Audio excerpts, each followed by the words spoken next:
Hi friends, आपण आज जो पार्ट आपला राहिलेला आहे ऑर्गॅनिझम अँड पॉप्युलेशन, ह्या ऑर्गॅनिझम अँड पॉप्युलेशनमध्ये आपण ऑस्मो रेग्युलेटर, त्याच्यानंतर कन्फर्मर, ओके, रेग्युलेटर्स हा पार्ट आपण कंप्लीट केलेला आहे. याच्यामध्ये ॲडॉप्टेशनचे काही पॉईंट्स आहेत. ह्या ॲडॉप्टेशनचे पॉईंट्स इझी आहेत. त्याच्यानंतर सगळ्यात महत्त्वाचा पार्ट म्हणजे आपल्याला पॉप्युलेशन, आणि ह्या पॉप्युलेशनमध्ये तुम्हाला डिफिकल्ट जाणारा पार्ट जो आहे तो म्हणजे ग्रोथ मॉडेल. ओके, सगळ्यात महत्त्वाचा पार्ट जो आहे तो आपण आज ग्रोथ मॉडेल बघणार आहोत. या ग्रोथ मॉडेलमध्ये तोच कन्सेप्ट इथं वापरायचा आणि आपण ग्रोथ मॉडेल बघायचा आहे.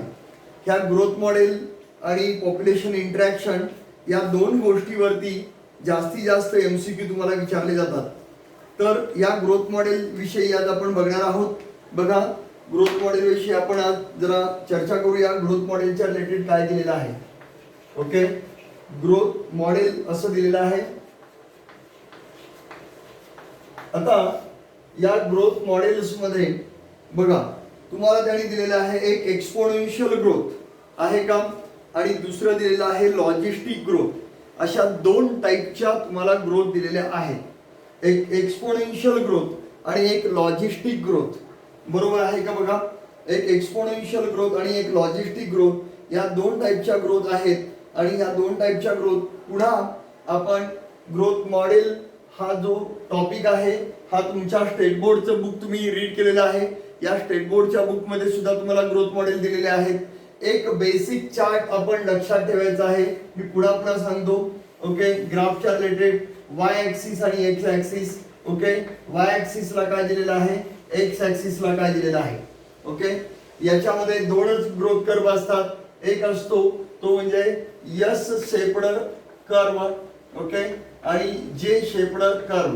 एक असतं एस शेप्ड आणि दुसरं असतं जे शेप्ड कर्व. पहिला असतो तो एस शेप्ड कर्व असतो. त्याच्यामध्ये पहिल्या इथं आपण लॅग फेज असं म्हणतो. दुसरं जे आहे त्याला आपण लॉग फेज असं म्हणतो. आणि तिसरं जे आहे आपण त्याला स्टेशनरी फेज असं म्हणतो. बरोबर. पहिल्या लॉग फेज मध्ये हे शॉर्ट असतं. बघा, दुसऱ्या याच्यामध्ये रॅपिड ग्रोथ असते. लॅग फेज मध्ये शॉर्ट मीन शॉर्ट, इथं जी ग्रोथ आहे हे स्लो ग्रोथ असते, इथं रॅपिड ग्रोथ असते. आणि इथं जे दिलेलं आहे एक स्टेशनरी ग्रोथ दिलेली आहे. हे झालं एस शेप्ड. आता आपल्याला काय बघायचं आहे, जे शेप्ड कर्व. हा झाला एस शेप्ड. याच्यामध्ये थोडंसं मी कन्वर्ट करतो आणि इथं जर जे शेप्ड मी घेतला तर याच्यामध्ये स्लो ग्रोथ असते, लॅग फेज असते, आणि दुसरं म्हणजे लॅग फेज असते. ओके, इथंपर्यंत ही लॅग फेज आणि ही लॉग फेज. याच्यामध्ये स्टेशनरी फेज ही नाही आहे. ओके, यालाच आपल्याला दुसऱ्या लँग्वेज मध्ये आपल्याला नावं द्यायची आहेत. याला आपण एक्सपोनेन्शियल ग्रोथ आणि लॉजिस्टिक ग्रोथ या पद्धतीने आपण नावं देणार आहोत. ओके, ही नावं आता बघायची आहेत आपण. बघा, याच्यामध्ये पॉइंट्स काय आहेत पहिल्यांदा हे समजावून घेऊ आणि मग ही डायग्राम तुम्हाला लक्षात येईल. यालाच आपण नाव देतोय बघा एक्सपोनेन्शियल ग्रोथ. ओके, इथं थोडंसं मला स्पेस कमी येईल म्हणून मी याच्या दोन ग्रोथ कर्वची बरोबर डिफरन्शिएट करतो आणि डिफरन्शिएट करून मग आपण पुढे जाऊया. चलो, आता आपण मोस्टली दोन गोष्टी बघायच्या आहेत. तुम्हाला जे NCERT मध्ये दिलेलं आहे त्या दोन गोष्टी, एक एक्सपोनेन्शियल आणि दुसरं लॉजिस्टिक, असे ग्रोथ दिलेले आहेत तुम्हाला. आता याविषयी आपल्याला इन्फॉर्मेशन दिलेली आहे. हे बेसिक काय आहे हे समजावून घेऊ. एक्सपोनेन्शियल म्हणजे जे शेप्ड आहे, लॉजिस्टिक म्हणजे एस शेप्ड आहे. हे तर मी तुम्हाला क्लिअर केलेलं आहे. दुसरं, ज्यावेळेला जे शेप्ड असतं त्यावेळेला मी इथं डायरेक्टली 5 नंबरच्या पॉइंटला येतो. बघा, 5th नंबरच्या पॉइंटला या. It has 2 phases.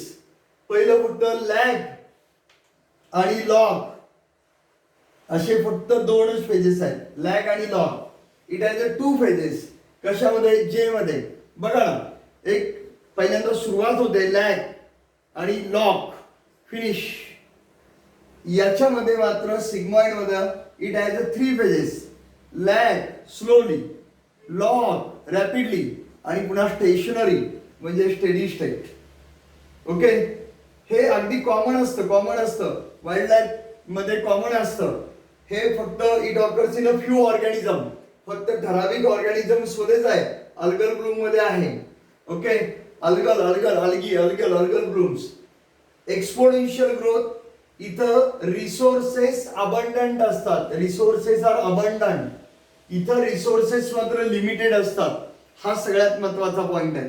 हे तुम्हाला लक्षात आलं तर डायग्राम एका मिनिटात लक्षात येते. ओके, लॉजिस्टिक मध्ये रिसोर्सेस लिमिटेड आहेत. ओके, लिमिटेड असल्यामुळं एका पर्टिक्युलर स्टेजला गेल्यानंतर ते स्टडी होतं. का तर रिसोर्स लिमिटेड आहे. याच्यामध्ये पॉप्युलेशन कसं आहे, ग्रो सिल्डो म्हणजे rarely grow beyond the carrying capacity.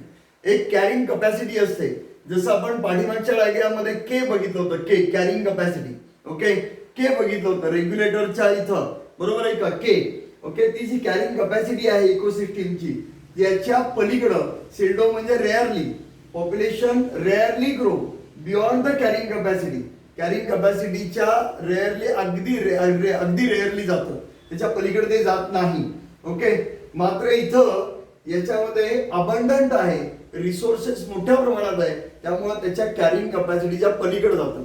Okay, capacity ओलांडतं. इथं स्टेशनरी और steady phase is rarely achieved. कदाचितच स्टेशनरी फेज येते, पण इथं स्टेशनरी फेज हे कंप्लीट करतच, रीच करतं, जातं. याच्यामध्ये कंपल्सरी आहे. ओके, सिग्मॉइड मध्ये. याच्यामध्ये एक्सपोनेन्शियल मध्ये population crashes ultimately due to the mass of mortality.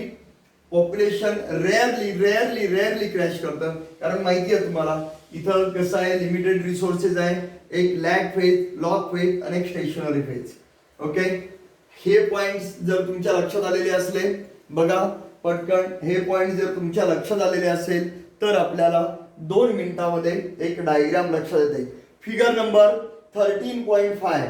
Figure number 13.5 NCERT त्याच्यामध्ये दिलेला आहे. Population growth curve a when responses are not limited growth दिलेला आहे का. When responses are not limited growth. A म्हणजे काय, तर ए म्हणजे एक्सपोनेन्शियल. जे कर्व आहे का बघा. लिमिटेड रिसोर्सेस आर अबंडंट तुम्हाला दिलेला आहे. when response are not limited the growth, the plot is exponential. Okay, when response are limited the growth, the plot is logistic. आणि k is a carrying capacity. एका carrying capacity हा word इथं वापरलेला आहे. या कॅरिंग कॅपॅसिटीच्या बियॉन्ड ती Lal ji line दिलेली आहे तुम्हाला, के ची लाईन दिलेली आहे, ती के ची लाईन क्रॉस करून जातं. मी आता हे थोडंसं रब करतो आणि तुम्हाला डायग्राम दाखवतो. कॅरिंग कॅपॅसिटी कुठे दाखवलेली आहे, हा डिफरन्स तुम्हाला लक्षात येणं गरजेचं होतं. आणि हा डिफरन्स लक्षात आल्यानंतर पुन्हा एकदा वाय ऍक्सिस, एक्स ऍक्सिस, त्याच्यानंतर ही कॅरिंग कॅपॅसिटी दाखवलेली आहे. आणि या कॅरिंग कॅपॅसिटी नंतर जो आपला ए चा कर्व आहे, हा ए चा कर्व काय आहे बघा. ए चा कर्व दिलेला आहे तो तुम्हाला एक एक्सपोनेन्शियल दिलेला आहे बघा, आणि दुसरा दिलेला आहे तो म्हणजे लॉजिस्टिक दिलेला आहे का. एक एक्सपोनेन्शियल मध्ये सुरुवातीला थोडंसं लॅग फेज, याला म्हणायचं लॅग फेज, आणि इथून पुढं अशी ग्रोथ दिलेली आहे. Carrying capacity beyond the carrying capacity, हे कॅरिंग कॅपॅसिटी आहे. कॅरिंग कॅपॅसिटीच्या पलीकडे गेलं इथं लॅग फेज आणि ही लॉग फेज. संपलं. ही ए डायग्राम झाली. आणि बी डायग्राम काय दिलेली आहे बघा तुम्हाला. ही जी ए डायग्राम आहे आणि ह्या बी डायग्राम मध्ये सुद्धा पुन्हा इकडे आलेला आहे. आणि तुम्हाला त्या कॅरिंग कॅपॅसिटीच्या इथंच आहे का, इथं ही बी डायग्राम आहे. ह्या बी डायग्रामला सुद्धा हे लॅग फेज, पुन्हा हा लॉग फेज आणि हा स्टेडी और स्टेशनरी फेज, असे 3 फेजेस आहेत. इथं तुम्हाला तुमच्या भाषेमध्ये त्यांनी सांगितलेलं आहे काय, तर ही फिजिक्स वाल्यांची, केमिस्ट्री वाल्यांना हे सोपं जातं. बायोवाल्यांना बघा हे काय दिलेलं आहे त्यांनी, dn/dt = rn. ओके, आर म्हणजे काय दिलेलं आहे, एन म्हणजे काय दिलेलं आहे, डीएन म्हणजे काय दिलेलं आहे, डीटी म्हणजे काय दिलेलं आहे. ओके, ह्या ऑलरेडी सगळ्या टर्म्स त्यांनी एक्सप्लेन केलेल्या आहेत. बरोबर आहे का? DN upon DT is equal to birth rate upon death rate into N. त्याच पेज वरती दिलेला आहे. Okay, birth rate minus death rate is equal to R दिलेला आहे. That is then DN upon DT is equal to R N. हे दिलेलं आहे, वरती दिलेलं आहे तुम्हाला. R in this equation is called as a intrinsic rate of natural increase, हेही दिलेलं आहे. आणि दुसरं जे दिलेलं आहे हा DN upon DT, DN upon DT is equal to R N upon K minus N by K. हा एमसीक्यू विचारला जातो, लक्षात घ्या. केव्हाही तुम्हाला हा एमसीक्यू विचारला जात नाही, हा एमसीक्यू विचारला जातो. याच्यामध्ये काय काय चेंज केलं जातं सांगतो. DN upon DT is equal to R N. याच्यामध्ये काही चेंजेस करत नाहीये, याच्यामध्ये चेंजेस करतात. के च्या जागी एन टाकतात. ओके, ह्या चेंजेस करतात. इथं पुन्हा एन टाकणार, असे चेंजेस करणार आणि तुम्हाला 4 ते मल्टिपल चॉईसला तुम्हाला देणार, त्याचे पर्याय दिले जाणार. हे लक्षात आलं का बघा. ओके, चेंजेस इथंच होत असतात. त्यामुळे आपण एमसीक्यू बघत असताना, याचा एमसीक्यू बघत असताना हा फॉर्म्युला तुमचा बायहार्ट पाहिजे आणि तुमचं लक्ष फक्त आणि फक्त इथं पाहिजे. तुमचं लक्ष इथं पाहिजे. लक्षात आलं का? त्यावेळेला हा एमसीक्यू आपल्याला सॉल्व्ह होणार आहे. हे एक्सपोनेन्शियल ग्रोथचं इक्वेशन जे आहे, ह्या एक्सपोनेन्शियल ग्रोथचं इक्वेशन एक तुम्हाला विचारलं जातं. ओके, एक्सपोनेन्शियल ग्रोथचं इक्वेशन तुम्हाला विचारलं जातं. याच्यामध्ये दुसरं फारसं काही नाही आहे. तुम्हाला एक एक्झाम्पल त्यांनी पॅरामोशियमचं बायनरी फिशनच्या रिलेटेड दिलेलं आहे, ते एक एक्झाम्पल आहे. त्याच्यानंतर पेज नंबर 232 वरती first para, some organism breed only once in their life time. हे तुम्हाला बायहार्ट केलं पाहिजे, पाठ केलं पाहिजे. 4 लाईन्स पाठ करायच्या. Some organism breed only once in their life time. Specific salmon, fish, bamboo. हे पहिलं सेंटेन्स झालं. नंबर 1 टाका. Second, other breed may time during their life time. Okay, others breed many times. इथं काय दिलं होतं वरती? Only one time in a life time. Life time मध्ये फक्त एकाच वेळेला ब्रीड करतात. ते कोण आहेत? स्पेसिफिक सॅल्मॉन, फिश आणि बांबू. मेनी टाइम्स ब्रीडिंग होत असतं ते म्हणजे आपण, मॅमल्स आणि birds. Third point, produce large number of small sized offspring. Large number large आहे. Okay, but small sized offspring, oyster and pelagic fish. आणि number 4, small number large size bird आणि mammals. बरोबर इथं डिफरन्स केलेला आहे. आणि त्यामुळं हे तुमचे सेंटेन्स बायहार्ट पाहिजेत. हे सेंटेन्स लक्षात आले का बघा. हे सेंटेन्स तुम्हाला बायहार्ट असणं गरजेचं आहे. पॉप्युलेशन इंटरॅक्शनचा आपण आता पॉइंट्स बघणार आहोत. आपण सेकंड पॉइंटला जाऊ, जो लास्ट आणि खूप इम्पॉर्टंट पॉइंट्स आहे. यातला जास्तीत जास्त वेळ आपण त्याला देऊ.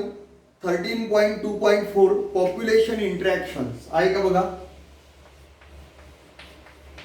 पॉप्युलेशन इंटरॅक्शन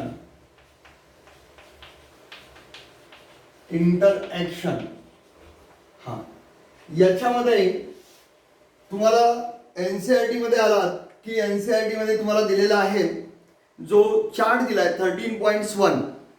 याच्यावरती त्यांनी सांगितलेलं आहे की जर प्लस साइन असेल तर ते बेनिफिशियल इंटरॅक्शन आहे. काय आहे? Beneficial interaction. मी जास्त वेळ याच्यात देणार नाही आहे. आपल्याला जास्तीत जास्त एक्झाम्पल्स बघायचे आहेत. Beneficial interaction. मायनस साइन असेल तर त्याचं मिनिंग दिलेलं आहे त्यांनी बघा. मायनस साइन असेल तर डेड ट्री हाच वर्ड वापरायचा. जे एनसीईआरटी मध्ये वर्ड्स वापरलेले आहेत तेच वापरायचे. डेट्रिमेंटल इंटरॅक्शन म्हणजे जे हार्म करणारे इंटरॅक्शन आहे, हे बेनिफिशियल आहे आणि हे हार्म करणार आहे. ओके, हे फायदेशीर आहे, हे तोटा करणार आहे. डेट्रिमेंटल interaction that is a harm. Okay, आणि हे जे 0 आहे हे न्यूट्रलच्या रिलेटेड आहे. ओके, 0 आहे हे न्यूट्रलच्या रिलेटेड आहे. पहिल्यांदा हे 3 पॉइंट्स खूप महत्वाचे आहेत. ओके, बेनिफिशियल, डेट्रिमेंटल आणि न्यूट्रल हे 3 पॉइंट्स पहिल्यांदा बाय हार्ट करायचे. हे बाय हार्ट केल्यानंतर तुम्हाला काही पॉझिटिव्ह इंटरॅक्शन्स आणि काही निगेटिव्ह इंटरॅक्शन्स दिलेले आहेत का बघा. तुम्हाला प्लस प्लस दिलेला आहे. म्युच्युअलिझम आहे का बघा पटकन. म्युच्युअलिझम फर्स्ट पॉइंट दिलेला आहे, म्युच्युअलिझम. इथं पण पहिल्यांदा पॉझिटिव्ह और बेनिफिशियल इंटरॅक्शन आणि निगेटिव्ह इंटरॅक्शन असे 2 पॉइंट्स जास्तीत जास्त बघणार आहे. बघा काय काय बघायचं आपल्याला. तर याच्यामध्ये आपण बघणार आहोत पॉझिटिव्ह इंटरॅक्शन, पॉझिटिव्ह इंटरॅक्शन आणि negative interaction. Negative interaction, negative interaction. Positive interaction मध्ये कोण आहे, तर पॉझिटिव्ह इंटरॅक्शन मध्ये म्हणजेच बेनिफिशियल इंटरॅक्शन मध्ये आपण पॉझिटिव्ह इंटरॅक्शन मध्ये काय काय पॉइंट्स बघायचे आहेत. पॉझिटिव्ह इंटरॅक्शन मध्ये पहिला पॉइंट बघायचा आहे म्युच्युअलिझमचा, दुसरा पॉइंट बघायचा आहे कॉमेन्सलिझमचा, तिसरा पॉइंट बघायचा आहे प्रोटोकॉपरेशनचा. निगेटिव्ह इंटरॅक्शन मध्ये आपल्याला बघायचं आहे एक्सप्लोटेशन. एक्सप्लोटेशन मध्ये पुन्हा 2 टाइप्स येतात. एक येतं पॅरासाइटिझम, दुसरं येतं प्रिडेशन, अमेन्सलिझम आणि कॉम्पिटिशन. हे महत्वाचे पॉइंट आपल्याला पॉझिटिव्ह आणि निगेटिव्ह इंटरॅक्शन्स मध्ये बघायचे आहेत. तर तुम्हाला इथं 2 स्पेसिस दिलेले आहेत. Okay, 2 species. आता इथं पॉझिटिव्ह कुणाला म्हणायचं, बेनिफिशियल इंटरॅक्शन कुणाला म्हणायचं आणि निगेटिव्ह इंटरॅक्शन कुणाला म्हणायचं. पॉझिटिव्ह इंटरॅक्शन मध्ये 2 स्पेसिस ज्या आहेत, member of one or both the interacting species are beneficial but neither harm. दोघांनाही बेनिफिट होणार किंवा कुणालाही हार्म होणार नाही. फायदा नाही झाला तरी चालेल पण तोटा तरी होणार नाही. त्याला पॉझिटिव्ह बेनिफिशियल इंटरॅक्शन असं म्हणायचं. आणि निगेटिव्ह म्हणजे काय, one or both species is harmed. एखाद्या किंवा दुसऱ्या स्पेसिसला हार्म होणार आहे, याला निगेटिव्ह इंटरॅक्शन म्हणायचं. ओके, मे बी दोघांना पण हार्म होईल किंवा एकाला तरी होणारच. इथं मात्र दोघांनाही बेनिफिट होणार आहे किंवा एखाद्याला बेनिफिट नाही झाला तरी चालेल पण हार्म तरी होणार नाही. ओके, याला पॉझिटिव्ह म्हणायचं आणि याला निगेटिव्ह म्हणायचं. आता आपण 1 बाय 1 बघूया. म्युच्युअलिझम मध्ये काय येतं. म्युच्युअलिझम खूप महत्वाचं आहे. एनसीईआरटी मध्ये कुठे पॉइंट्स आहेत ते मी तुम्हाला सांगत जातो.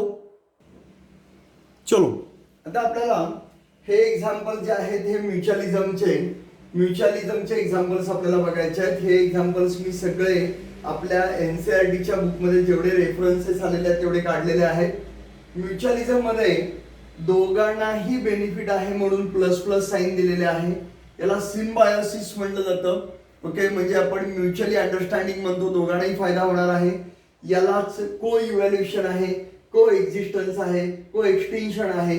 हे तिन्ही वर्ड एनसीईआरटी मध्ये कुठे दिलेत तेही दाखवतो. ओके, दुसरं हे ऑब्लिगेटरी रिलेशनशिप आहे. ऑब्लिगेटरी म्हणजे इसेन्शियल रिलेशनशिप आहे. ओके, हाही एमसीक्यू येतो तुम्हाला, ऑब्लिगेटरी रिलेशनशिप आहे का म्हणून. तिसरं एक एक्झाम्पल बघायचं आहे आपल्याला, ॲनिमल आणि ॲनिमल मध्ये म्युच्युअलिझम कसं आहे. तर पहिलं तुम्हाला दिलेलं आहे टर्माइट्स आणि दुसरं तुम्हाला दिलेलं आहे फ्लॅजिलेट्स. आणि टर्माइट्स हा काय रे, टर्माइट्स म्हणजे इन्सेक्ट आहे, एक इन्सेक्ट. माहिती आहे तुम्हाला, टर्माइट्स म्हणजे एक इन्सेक्ट आहे. आता इकडे लक्ष द्या, हा टर्माइट्स आहे, हा इन्सेक्ट आहे, हे तरी तुम्हाला माहिती आहे. ओके, हा काय करतो रे, वूड. ओके, लाकूड, बरोबर आहे का. आपल्याकडे वाळवी लागते, वाळवी माहिती आहे तुम्हाला, वाळवी. ओके, याला खाणारा हा इन्सेक्ट आहे असं लक्षात घ्या. याला खाणारा हा इन्सेक्ट आहे, हे इन्सेक्ट आहे असं कन्सिडर करा. यांनी काय केलेलं आहे, इथं वूड आहे बरोबर, याला खाल्लेलं आहे. आता हे जरी वूड घेतलं यांनी जरी वूड घेतलं खाल्लं तरी यांचं डायजेशन आपण कुणाकुणाचं घेतलेलं आहे, फ्लॅजिलेट. आणि इन्सेक्ट, बरोबर आहे. याचं डायजेशन करण्यासाठी ह्या इन्सेक्टनी, ह्या टर्माइट्सनी जरी उडला खाल्लेला असेल, म्हणजे आपण त्याला वाळवी असं म्हणतो, त्याला उडला जरी खाल्लेला असेल तरी याचं डायजेशन करण्यासाठी कुणाची गरज लागते, तर याच्यामध्ये असणाऱ्या फ्लॅजिलेट, याच्या ॲब्डॉमिन मध्ये जे असणारे फ्लॅजिलेट्स आहेत त्यांची गरज लागते. आणि हे जे फ्लॅजिलेट्स आहेत, हे फ्लॅजिलेट्स ओके मल्टिप्लाय होतात इथं, आणि मल्टिप्लाय झाल्यानंतर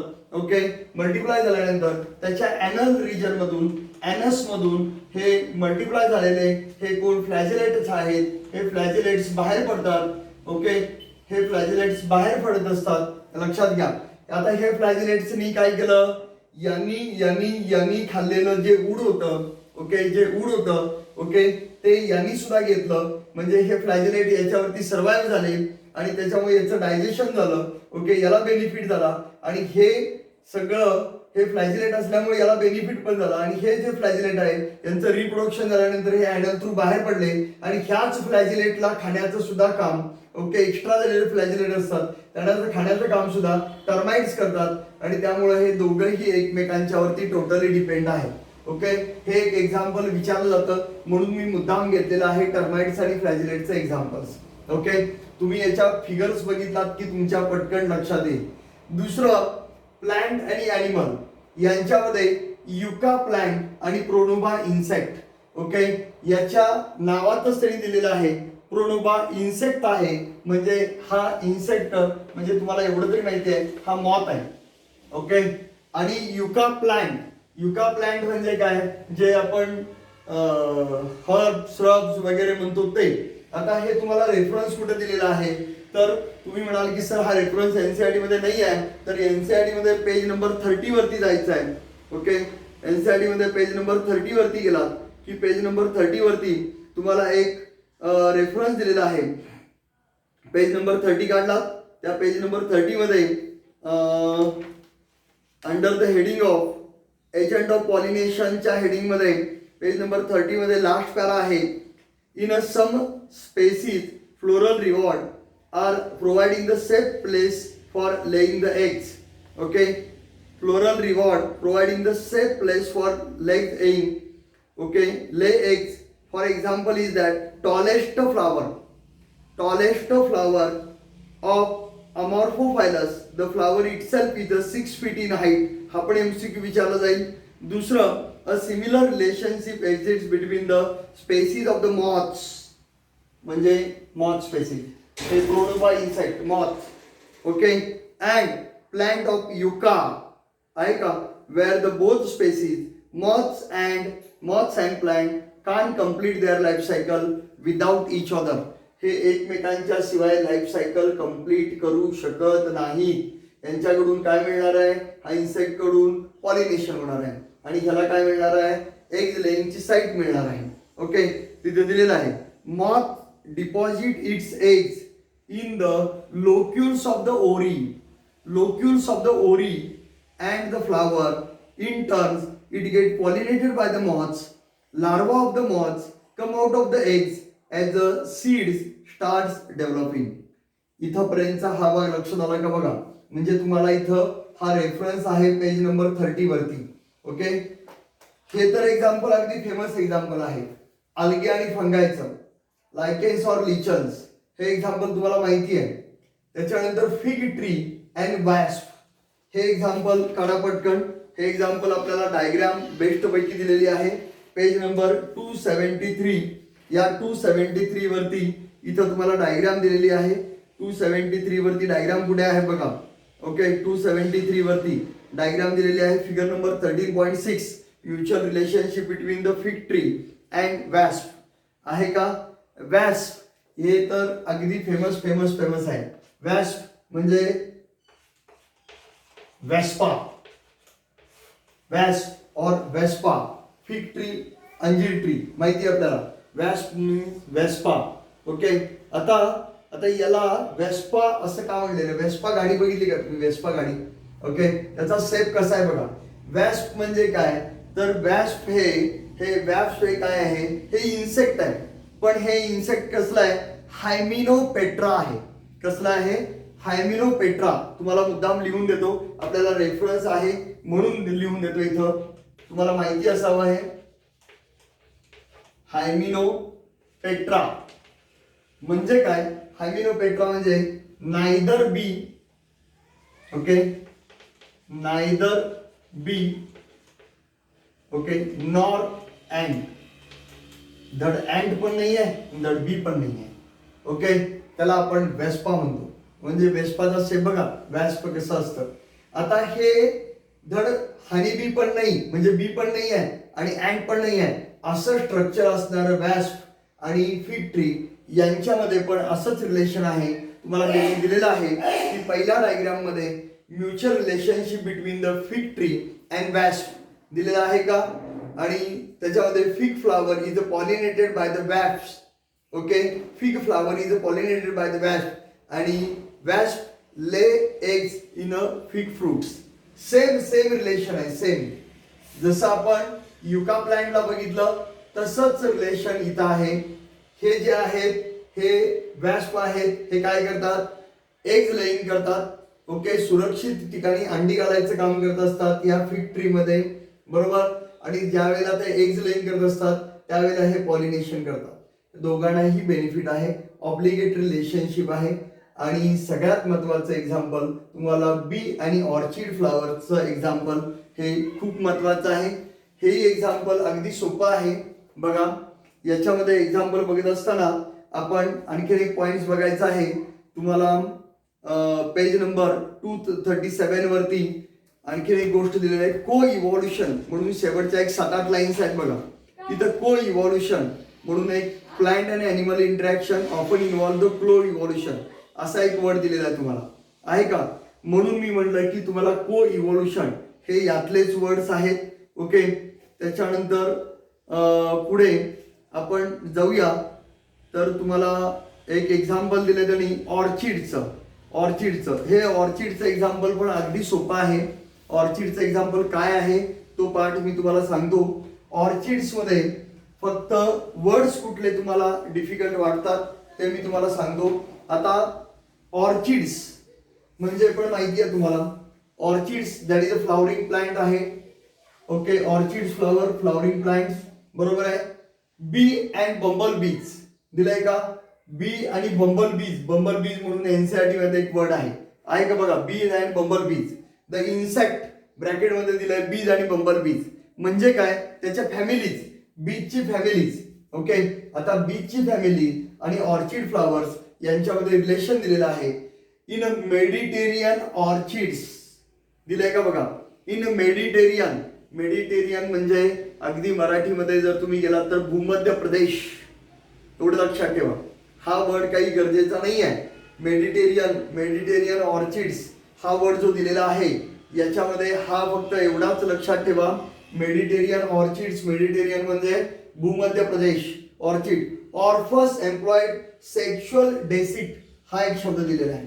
काय दिलेला आहे? एक दिलेला आहे sexual deceit, DECEIT, deceit. Sexual deceit म्हणजे फसवणूक केली जाते. कसली फसवणूक केली जाते? तर सेक्शुअल फसवणूक केली जाते. सेक्शुअल फसवणूक केली कशी जाते सांगितलेलं आहे त्यांनी. बघा, one petal of the flower. कुणाचं फ्लावर? ऑर्चिडचं जे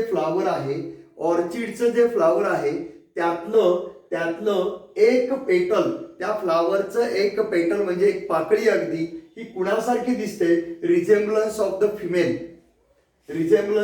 फिमेल बी. हे फिमेल सारखं दिसत असतं. तुम्हाला सेंटेन्स दिलेला आहे त्यांनी. One petal of it flower bears resembles to the female of the bee in size, colour and marking, okay. साईजला, कलरला, मार्किंगला यातलं एक पेटल, ह्या फ्लावरचं एक पेटल हे बी सारखं दिसतं आणि त्यामुळे बी तिथं अट्रॅक्ट होतं आणि ते अट्रॅक्ट झाल्यामुळे त्याला वाटतं की ही फिमेलच आहे म्हणून ते अट्रॅक्ट होतं आणि दोघांच्या मध्ये कॉप्युलेशन होतं. पण ते कॉप्युलेशन म्हणजे मेटिंग होतं, पण ते मेटिंग हे सुडो मेटिंग आहे म्हणून त्याने सुडो कॉप्युलेशन असं म्हणलेलं आहे, ओके. सुडो कॉप्युलेशन असा वर्ड आहे का बघा? सुडो कॉप्युलेशन असा वर्ड दिलेला आहे का? हा. आणि त्या सुडो कॉप्युलेशनला सेक्शुअल डेसिट असं म्हटलं जातं. ओके, इथंपर्यंत तुम्हाला हे पॉझिटिव्ह इंटरॅक्शन्स दिलेले आहेत. याच्यानंतर आपण सेकंड पॉइंट बघणार आहोत कॉमेन्सलिझमचा. आता आपण कॉमेन्सलिझम बघायचं आहे. या कॉमेन्सलिझम मध्ये मी एक प्लस आणि एक मायनस टाकलेलं आहे, नाही झिरो टाकलेलं. झिरो म्हणजे हा न्यूट्रल, ह्याला बेनिफिट आहे, ह्याला फायदा पण नाही आहे, तोटा पण नाही आहे. ओके, बेनिफिट जरी होत नसला तरी तोटा तरी होत नाही आहे. मग लायनाज आर द उडी प्लांट, हे उडी प्लांट्स आहेत, हे ट्रॉपिकल रेन फॉरेस्ट मध्ये तुम्हाला बघायला मिळतात. यांचं लॉंग स्टेम असतं. ओके, स्टेम कसं असतं यांचं, लॉंग असतं. रूट्स असतात सॉइल मध्ये पण लॉंग स्टेम असतं आणि त्यामुळं हे जे उडी प्लांट्स आहेत हे सपोर्ट घेतात दुसऱ्या ट्रीचा. ओके, आणि त्यामुळं त्यांना एका ठिकाणी प्लस आहे. ओके, एका ठिकाणी त्यांना बेनिफिटच काही नाही आहे, तोटा पण काही नाही आहे. जे दुसरे प्लांट्स आहेत त्यांचा सपोर्ट घेतात पण त्यांना काही फायदा आहे का, नाही आहे, मग त्यांना तोटा पण काही नाही आहे. दुसरं इपिफाइट्स. इपी मीन्स अबाव, फायटो म्हणजे plant. Small plant grow in a tropical rain forest, ते पण ट्रॉपिकल रेन फॉरेस्ट मध्ये आहे. त्याचे एक्झाम्पल्स डिफरंट आहेत. इथं ऑर्चिड्स आहे, हँगिंग मॉस आहे, हे दुसऱ्या प्लांट्स वरती ग्रो होत असतात. ओके, हा तर ते इपिफाइट्स आहेत. तिसरं इपिझोन्स आहे, animal which depend on the plants or other animals. हे खूप महत्वाचं आहे. याचे पिक्चर स्टेट बोर्ड मध्ये पण दिलेले आहेत. ओके, जे बघा एकाला animals which depend on plants, एखाद्या प्लांट वरती किंवा ॲनिमल्स वरती दुसऱ्या ॲनिमल्स वरती डिपेंड आहे. ओके, एकाला बेनिफिट आहे पण दुसऱ्याला हार्म पण काही नाही आहे. ओके, असा कोण आहे, एक पायलट फिश आहे. ओके, जे पायलट फिश आहे हे शार्क बरोबर जात असतात, शार्क बरोबर जात असतात, बरोबर आहे. हे काय करत असतात, शार्कला नुसतं अटॅच राहिलं संपलं, त्यांच्या बरोबर फ्री स्विमिंग मिळतं, कुठेही फिरायला मिळतं, सगळं मिळतं, त्याला पायलट फिश म्हणलेलं आहे. दुसरं इकोल आहे, हे ह्युमनच्या इंटेस्टाईन मध्ये राहत असतात, बरोबर आहे. त्याचा इंटेस्टाईनला काय फायदा आहे का, नाही आहे, पण याला आहे. तिसरं clown fish. Clown fish that is the sea anemone. Sea anemone आपल्याला गेलेलं आहे. ओके, किंगडम ॲनिमलियामध्ये सी ॲनिमोन गेलेला आहे. ओके, हे जे क्लोन फिश म्हणजे तुम्ही जर याचे मराठी वर्ड्स बघायला गेला तर विदूषक मासे वगैरे तुम्हाला असलं येईल. ओके, याला काही बेनिफिट, याला बेनिफिट होतो. ओके, याला बेनिफिट काय नाही आहे, सी ॲनिमोनला काही बेनिफिट नाही आहे. फिरत असतो याच्याबरोबर, हे आयते फिरत असतात. Clown fish that is a barnacles, small barnacles, large barnacles म्हणून जाणार आहे. ओके, एखादे रॉक्स वगैरे असेल तर ते किंवा याला अटॅच होऊन राहणारे जे बर्नॅकल्स असतात या वेलला अटॅच होऊन राहतात, त्यामुळे त्यांना आयतं सगळं मिळत असतं. ओके, त्याच्यानंतर ह्या बर्नॅकल्सला बेनिफिट होतो, वेलला काय बेनिफिट आहे का, काहीच नाही आहे बेनिफिट. ओके, त्याच्यानंतर कॅटल अर्गिड्स बर्ड्स, हे तर पिक्चर सगळीकडे दाखवलं जातं. जे कॅटल्स आहेत ज्या वेळेला ग्रेझिंग करत असतात, गवत खात असतात, त्यावेळेला त्यांची ही मुवमेंट असते, त्यावेळेला त्या ग्रास मधले जे इन्सेक्ट आहेत ते इन्सेक्ट बाजूला येतात आणि त्याच्याच बाजूला उभारून हे जे कॅटल टार्गेट बर्ड्स आहेत. ओके, हे जे बर्ड्स काय आहेत ते इन्सेक्ट खात असतात, त्यामुळे त्याचा कॅटलला काय बेनिफिट आहे का, काही नाही. पण हार्म पण काय आहे का, हार्म पण काही नाही आहे. ओके, हा झाला सेकंड कॉमेन्सलिझमचा पॉइंट. आणि थर्ड एक आपण पॉइंट दिलेला होता तुम्हाला, प्रोटो कॉपरेशन, याच्याविषयी पण एमसीक्यू विचारला गेलेला आहे. आता हे दोन पॉइंट्स आहे ऑब्लिगेटरी होते बघा, ऑब्लिगेटरी आहे, याच्यामध्ये प्रोटो कॉपरेशन हा नॉन ऑब्लिगेटरी आहे. आता हा नॉन ऑब्लिगेटरीचा थर्ड पॉइंट जो आहे हा प्रोटो कोऑपरेशन. प्रोटो कोऑपरेशन याच्यामध्ये त्यांनी दिलेला आहे प्लस प्लस. ओके, दोघांनाही बेनिफिट आहे. याच्यामध्ये it is a association in which both organisms are benefited but can live separately. It is a facultative or optional or occasional association as a non-obligatory. याचं relation मी तुम्हाला सांगतो. Proto कोऑपरेशनचे examples खूप महत्वाचे आहेत. प्रोटो कोऑपरेशनचे examples hermit crab, hermit crab खेकडा माहिती आहे तुम्हाला, आत्ताच आपण बघितलं सी ॲनिमोन, हे एक्झाम्पल अगदी फेमस आहे. हे एक्झाम्पल तुम्हाला 9th-10th मध्ये कुठेतरी गेलेलं असेल, हर्माइट क्रॅब आणि सी ॲनिमोनचं एक्झाम्पल. त्याच्यानंतर टिक बर्ड्स, टिक बर्ड्स माहिती आहे तुम्हाला. ओके, टिक म्हणजे गोचिड, टिक बर्ड्स, गोचिड खाणारे जे बर्ड्स असतात त्यांना आपण रेड बिल्ड असं म्हणतो. रेड बिल्ड गोचिड खाणारे जे काही आहेत किंवा येलो बिल्ड असं म्हणतात. ते रायनोसोर्स जे आहेत, या रायनोसोर्स वरती जे काही गोचिड्स वगैरे बसलेले असतात ते खायचं काम करत असतात रायनोसोर्स. ओके. आणि तिसरं एक्झाम्पल, अगदी फेमस एक्झाम्पल आहे, that is a crocodile. Okay. हे क्रोकोडाईलचं पिक्चर जर तुम्ही बघितलं तर खूप छान पिक्चर आहे. क्रोकोडाईल आणि बर्ड यांचं प्रोटोकॉपरेशन कसं असतं हे बघा. तर क्रोकोडाईल आहे हे, आता इथं मला काही क्रोकोडाईलची डायग्राम जमणार नाहीये, पण हे क्रोकोडाईल याचं माउथ असं घ्या. ओके. इथं माउथ आहे, इथं टीथ आहे, तसे घ्या. ओके. हे क्रोकोडाईल आहे, हे आपण कन्सिडर करू क्रोकोडाईल. हा, इथं हा बर्ड्स आलेला आहे आणि हा बर्ड्स याच्या आतमध्ये बसला. इथं हा क्रोकोडाईल असा बाहेर येऊन तोंड उघडून बसलेला आहे. ओके. हा, आणि तो बाहेर येऊन बसल्यानंतर हा बर्ड्स हा डायरेक्टली येतो आणि त्याच्या माउथ मध्ये जातो. माउथ मध्ये तुम्ही म्हणाल की क्रोकोडाईलनी माउथ बंद केले का? नाही केलेलं. का केलेलं नाही आहे? क्रोकोडाईलचं ऑलरेडी पोट भरलेलं आहे. तो ज्यावेळेला बाहेर येऊन बसलाय त्यावेळेला त्याच्या टीथ मध्ये अडकलेले जे काही फूड पार्टिकल्स आहेत त्या फूड पार्टिकल्स त्याला त्रास देतात. आपल्या कसं दातामध्ये काही फूड पार्टिकल्स अडकलेले असतात तर आपण ते टूथपिकर घेतो, टूथपिकर एखादी काडी घेतो आणि ते काढून टाकतो. तसं हा बर्ड्स हा टूथपिकरचं काम करत असतो. ओके. त्याच्यामधले असणारे पार्टिकल्सना खायचं काम करत असतो. त्यामुळं बर्ड्सला आयतं फूड मिळतं आणि क्रोकोडाईलला टूथपिकरचं काम होत असतं आणि त्यामुळं दोघांनाही फायदा होतो. यालाच प्रोटोकॉपरेशन असं म्हटलं जातं. पण समटाइम्स आहे इथं हार्माइट क्रॅब आणि सी अॅनिमोनचं एक्झाम्पल जर घेतलं तर असं दिलेलं आहे. ओके. त्याच्यानंतर आपल्याला काही ठिकाणी स्कॅव्हेंजर्स आणि हेरिटोज असं म्हटलं जातं. स्कॅव्हेंजर मध्ये माहिती आहे तुम्हाला क्वेश्चन विचारले जातात, नेचरचा स्कॅव्हेंजर कोण आहे? वर्चर आहे. वर्चर आहे, अँट आहे, क्रो आहे, ओके, जॅकल आहे. हे सगळे नेचर स्कॅव्हेंजर आहेत. इथपर्यंतचा हा पॉइंट जो आहे हा पॉझिटिव्ह इंटरॅक्शनचा पॉइंट्स आहे. पॉझिटिव्ह इंटरॅक्शन मध्ये एवढे पॉइंट्स तुम्हाला दिलेले आहेत. याच्यामध्ये तुम्हाला आणखीन काही डिफिकल्टीज असतील तरी मला सांगा, त्याच्या आपण पुढे जाऊ. आपण नेक्स्टला निगेटिव्ह इंटरॅक्शन बघणार आहोत. निगेटिव्ह इंटरॅक्शन साठी मला थोडासा वेळ पाहिजे. निगेटिव्ह इंटरॅक्शन मध्ये बरेचसे पॉइंट्स बघायचे आहेत. निगेटिव्ह इंटरॅक्शन मध्ये जे प्रिडेशनचे पॉइंट्स आहेत, कॉम्पिटिशनचे पॉइंट्स आहेत, हे आपल्याला सगळे बाय हार्ट करायचे आहेत आणि याच्यावरती जास्त MCQ या टॉपिकला विचारले जातात. ओके, ठीक आहे. थँक्यू.